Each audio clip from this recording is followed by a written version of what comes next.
Hello, how are you today? I'd like to talk about the situation.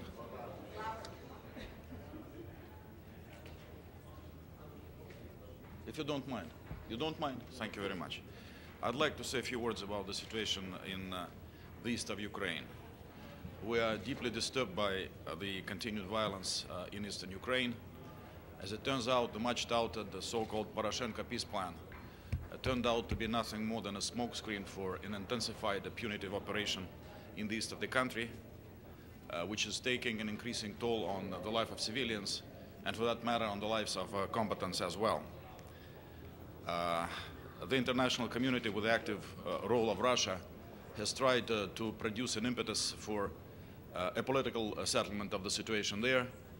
As you know, Russia actively participated in preparing two documents which, in our view, should be seen as the basis for a political outcome of the current crisis in Ukraine. The Geneva statement of April 17, put together by the Foreign Minister of Russia, together with the Secretary of State of the United States, the High Representative of the European Union, and the Foreign Minister of Ukraine.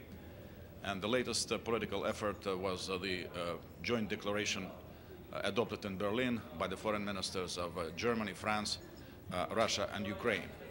However, we believe that the international community has not provided the required support for those political initiatives, which are basically being ignored by the Kiev authorities, continuing their military onslaught on the east of the country, with a population of close to 5 million people. The OEC, which has deployed a monitoring mission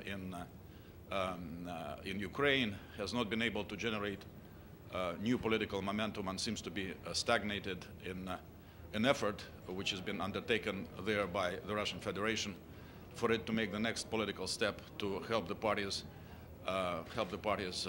reach some political accommodation and some understanding on ending violence. And this is the key element of both of the documents I've referred to.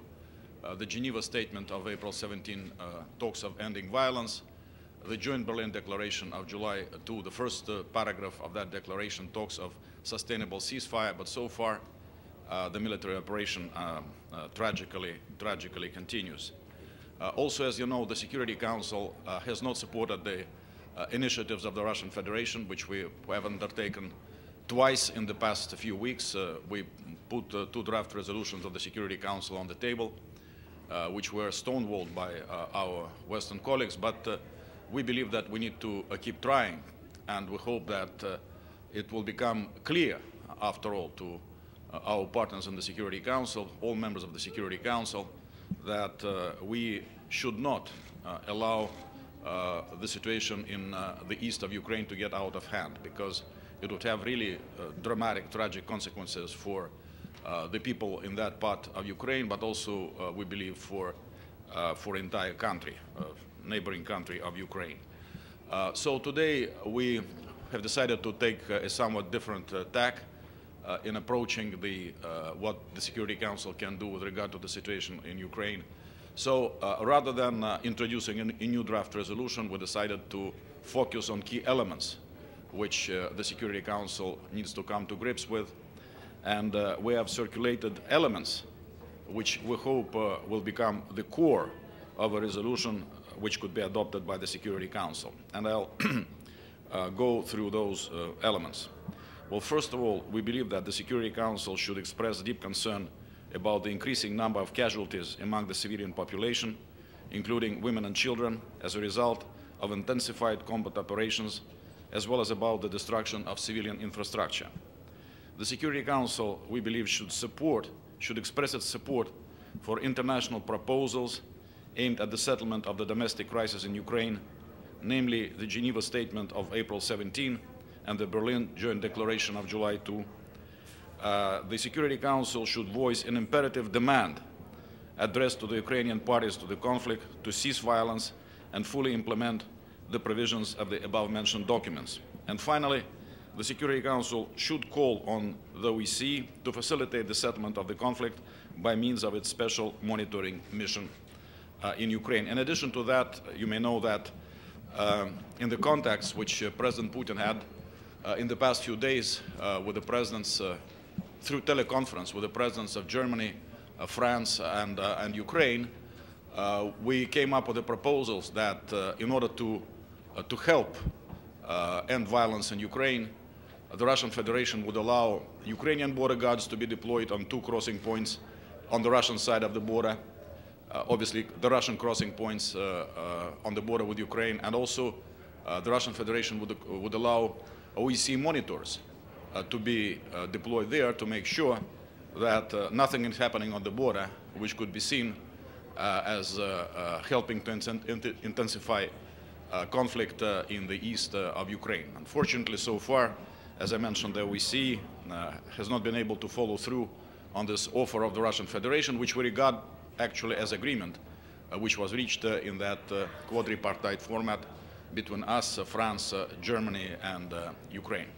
So this is what I wanted to please share with you. So you've circulated these elements for the resolution. How do you plan to proceed? Will you now call a meeting, an informal meeting? We asked today, unfortunately, is an extremely busy day for the Security Council, so we decided not to go for a meeting. We simply circulated electronically those elements, and we asked colleagues to respond as soon as possible, and in any case, no later than 10 o'clock in the morning Monday. So if we get some useful input even before Monday, we'll pick it up and we'll try to move towards an outcome.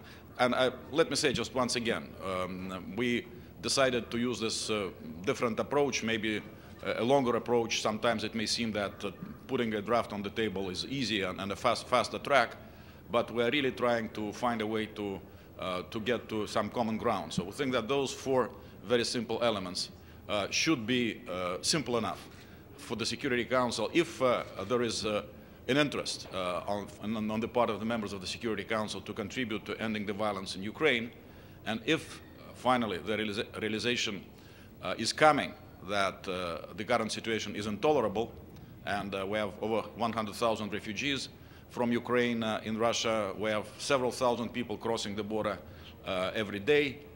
We have civilian infrastructure and villages and towns shelled, attacked by artillery and aircraft. This is an intolerable situation.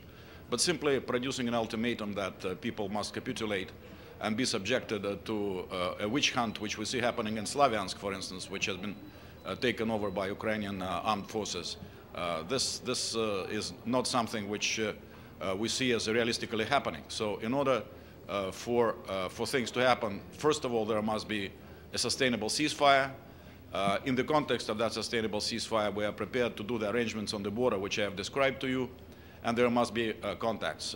There have been a couple of meetings of the contact group with the participation of the representatives of the protesters in the east of Ukraine, but unfortunately, since the first couple of meetings, they have not been able to meet again. We do hope that the contact group will also be able to continue to work. Please. Thank you very much, Mr. Ambassador.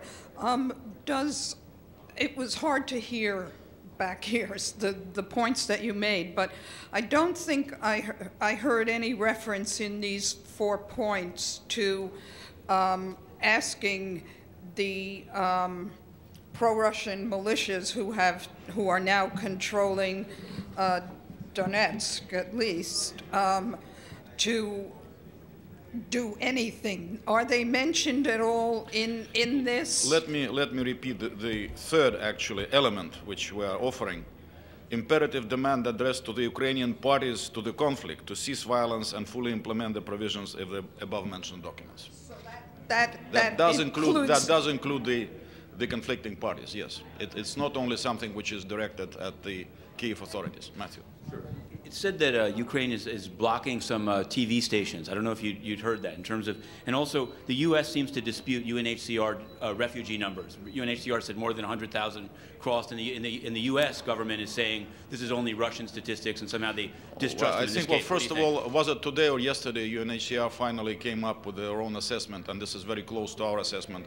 And let me tell you, we give like to person to person. It's not a ballpark assessment based on some anonymous sources. This is really, we have our appropriate agencies operating, humanitarian, customs agencies, border guards, So we have figures to one person who are present in Russia. Some are located in refugee camps, others, well, actually they go, most of them are in the Rostov region, if I understand things correctly. Some go some distance and are located in summer camps, in hotels, in various regions of the country. And some of them are simply received by Russian families who want to help those who are leaving the fighting, fleeing the fighting in the east of Ukraine.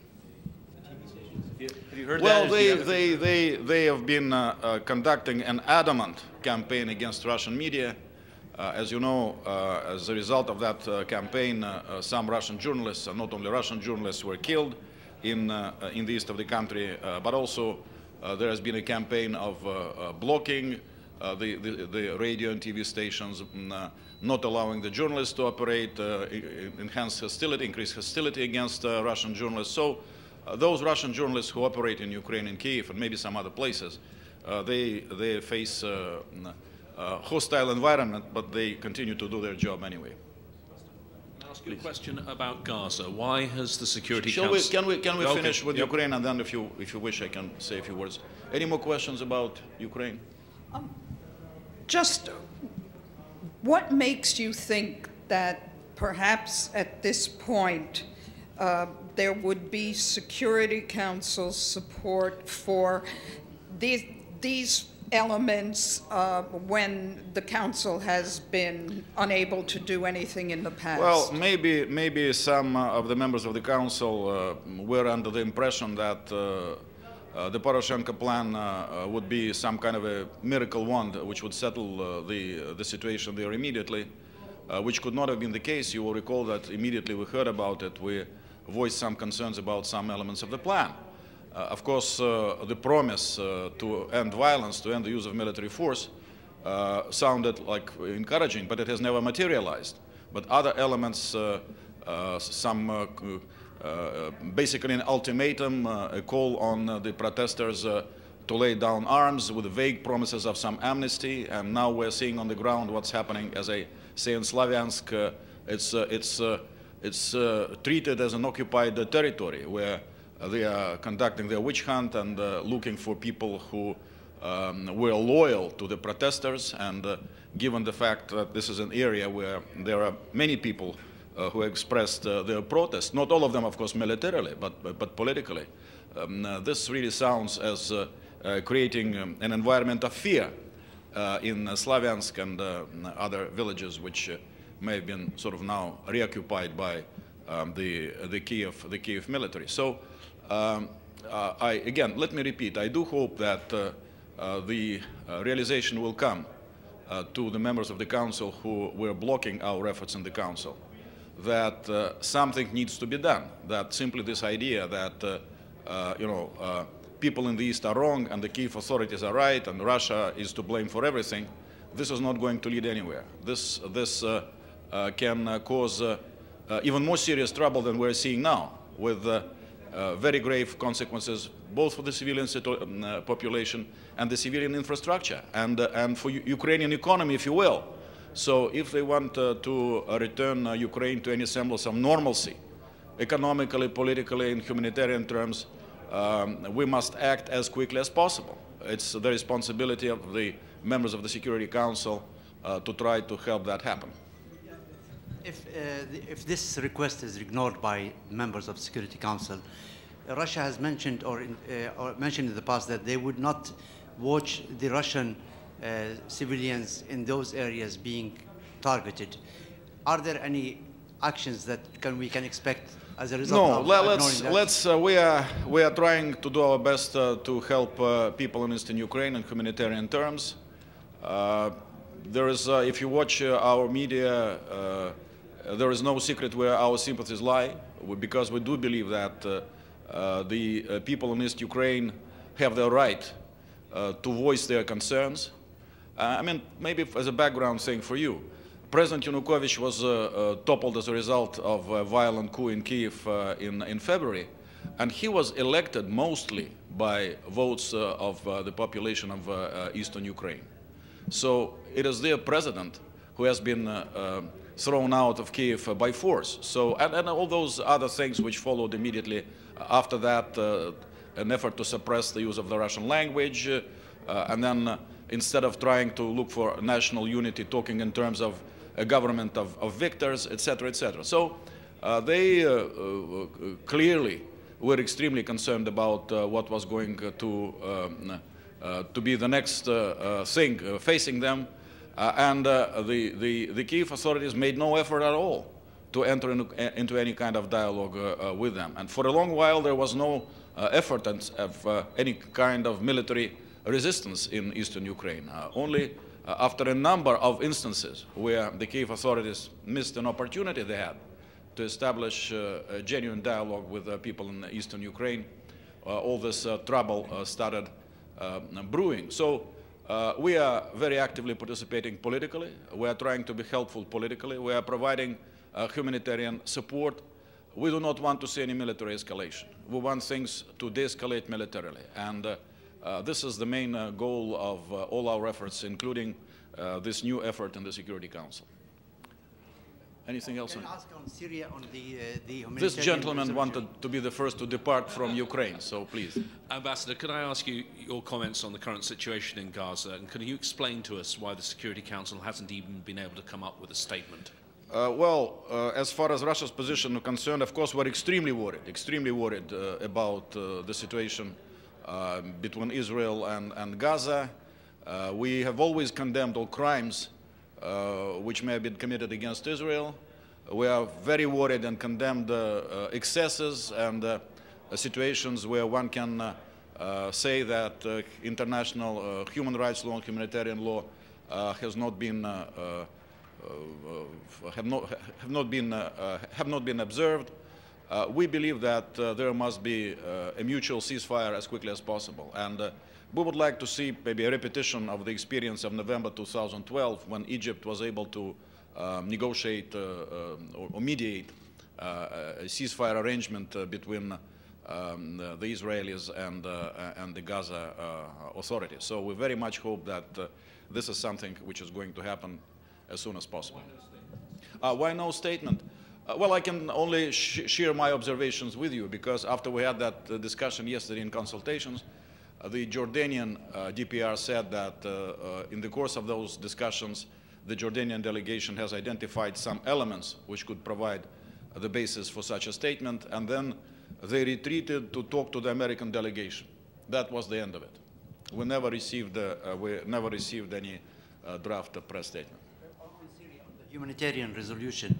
Are there any progress, especially after the remarks you have inserted in the... Well, I think there should be. I think we had a good session yesterday, and basically for the agreement to be accomplished, the sponsors need to drop some offending elements which they have known all along would not be acceptable to the Russian Federation, and for that matter for China, if I may speak in part on behalf of my Chinese colleagues. So today we are going to have another sort of private meeting. My hope is that those clearly unacceptable, politicized and sort of elements which have nothing to do with the humanitarian situation in Syria, if those things are dropped, then I think that we can have that resolution adopted. Ambassador, the Arab group is currently considering tabling a resolution calling for a ceasefire in Gaza. Have you seen a draft of this resolution, and is that an initiative that Russia would support? Well, we have not seen a draft. I've heard that they may be working in that direction. If they produce a draft, of course, we'll have a very close look at it. Okay.